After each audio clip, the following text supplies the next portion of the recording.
बिस्मिल्लाहिर्रहमानिर्रहीम। अल्लाहुम्मा सल्ली अला मुहम्मद व आले मुहम्मद। जनाब रसूलुल्लाह सल्लल्लाहु अलैहि वसल्लम के दुनिया से तशरीफ ले जाने के बाद मदीना में एक ऐसा वाक़या ज़हूर पजीर हुआ जिसने मदीना के हर हासो आम को हैरानो परेशान करके रख दिया। ये एक ऐसा वाक़या था जो बज़ाहिर तो सीधा साधा नजर आता था, मगर जब इस वाक़या की तफसीलात सुनी गई तो मालूम हुआ कि इस मसले का हल तलाश करना नहायत मुश्किल है। हुआ यूं कि मदीना मनव्वरा के दारुल शरीयत में एक ऐसा मुकदमा पेश किया गया जिसमें एक नौजवान पर इल्जाम लगाया गया कि उसने एक खातून के बारे में दावा किया है कि ये मेरी माँ है, जबकि उस खातून का कहना था कि मैं कंवारी हूँ और मेरी शादी ही नहीं हुई। फिर भला ये नौजवान मेरा बेटा कैसे हो सकता है? जब उस खातून के भाइयों से दरियाफ्त किया गया तो उन्होंने भी अपनी बहन के बयान से इत्तफाक करते हुए कहा कि हमारी बहन कंवारी है। दावा करने वाला नौजवान झूठी तोहमत लगाकर हमारे खानदान की इज्जत पामाल कर रहा है। वो औरत और उसके भाई इस मुकदमा को लेकर काजी की अदालत में पहुंच गए और उससे इंसाफ तलब किया। काजी ने इल्जाम लगाने वाले नौजवान को अदालत में हाजिर कर लिया और उससे दरियाफ्त किया कि वो ऐसा क्यों कह रहा है और उसके पास अपने बयान के हक में कोई गवाह भी मौजूद है कि नहीं है। नौजवान ने काजी के सामने कसम उठाकर कहा कि ये औरत मेरी माँ है, मगर मेरे पास इस बात का ऐसा कोई सबूत मौजूद नहीं है जो अदालत या काजी को मुतमईन कर सके।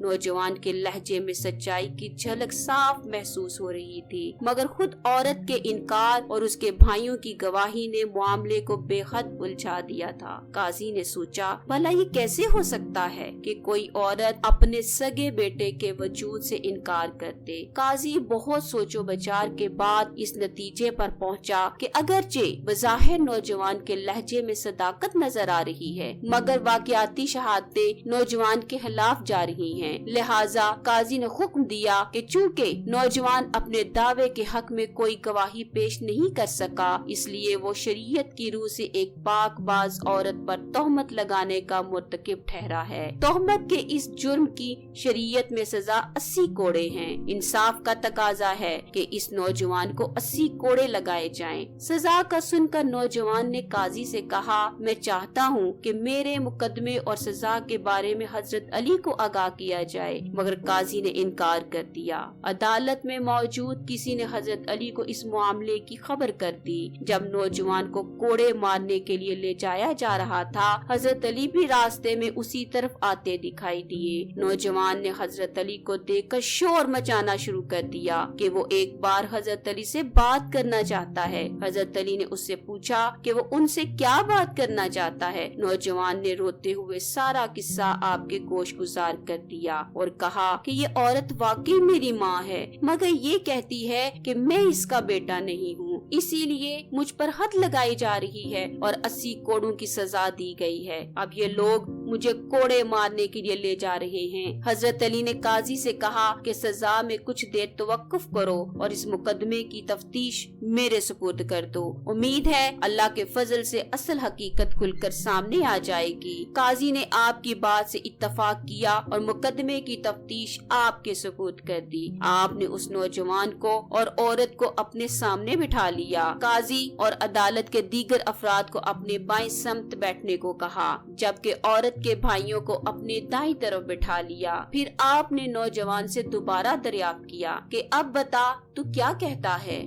उसने कहा कि या अली, ये औरत मेरी माँ है, इसने मुझे जन्म दिया है और मुझे अपना दूध पिलाया। आज ये इस बात से इनकारी है कि मेरी माँ है। अब हजरत अली ने उसके भाइयों से पूछा कि तुम लोग बताओ कि इस नौजवान का दावा कहाँ तक दुरुस्त है। उसके भाइयों ने जवाब दिया, जनाब ये नौजवान गलत कहता है, हमारी बहन कंवारी है, हमने इसकी शादी ही नहीं की, तो फिर यह हमारी बहन का बेटा कैसे हो गया। औरत के भाइयों का जवाब सुनने के बाद आपने औरत से सवाल किया कि सच बता, ये लड़का वाकई तेरा बेटा है। औरत ने जवाब में कहा कि मैं तो इसको जानती तक नहीं, मैंने आज से पहले इसको कभी नहीं देखा। अब मामला बहुत संगीन हो गया और लड़के ने ऊंची ऊंची आवाज के साथ रोना शुरू कर दिया और कहने लगा لگا کہ میں قسم کھا کر کہتا ہوں کہ یہ عورت میری ماں ہے. ماں کہتی ہے کہ میں نے اس کو کبھی دیکھا تک نہیں ہے. بات بڑی عجیب ہے. حضرت علی نے نوجوان سے کہا کہ میں جو فیصلہ کروں کیا تجھے منظور ہوگا؟ اس نے کہا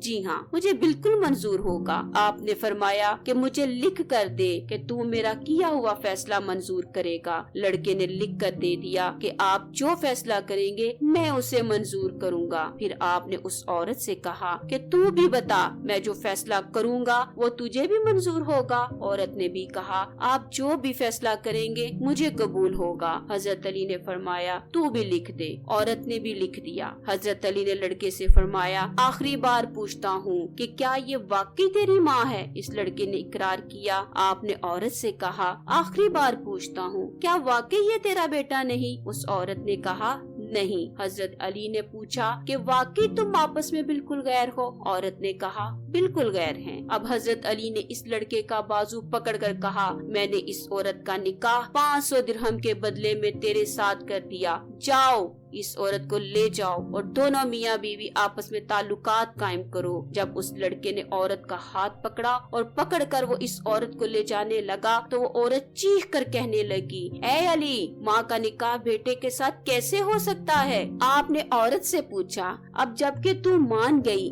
کہ یہ تیرا بیٹا ہے تو مجھے بتا کہ تو نے جھوٹ کیوں بولا؟ اس عورت نے کہا کہ میرا خاوند بڑا امیر آدمی تھا اور اس کی بہت ساری جائیداد تھی. اس سے صرف یہ ایک لڑکا تھا. میرے بھائی میری شادی کسی اور جگہ کرنا چاہتے تھے اور ساری جائیداد کو ہڑپ کرنا چاہتے تھے. اگر یہ لڑکا میرا ثابت ہو جاتا تو ساری جائیداد اس کے پاس چلی جاتی. جائیداد پر قبضہ کرنے کے لیے میں اور میرے بھائیوں نے یہ سارا کھیل رچایا تھا. اس عورت کا قصور ثابت ہو گیا اور لڑکا بری ہو گیا. حضرت علی کی فہم و فراست نے نہ صرف ایک نوجوان کو اس کا حق اسے دلوایا بلکہ اسے سزا سے بھی بچا لیا. سچ کہتے ہیں کہ دولت کا لالچ رشتوں کی پہچان بھی ختم کر دیتا ہے. اللہ کریم سب کو اس لالچ سے محفوظ رکھے اور خیر و بلائی کی توفیق عطا فرمائے. اللہم صلی علی محمد و آل محمد.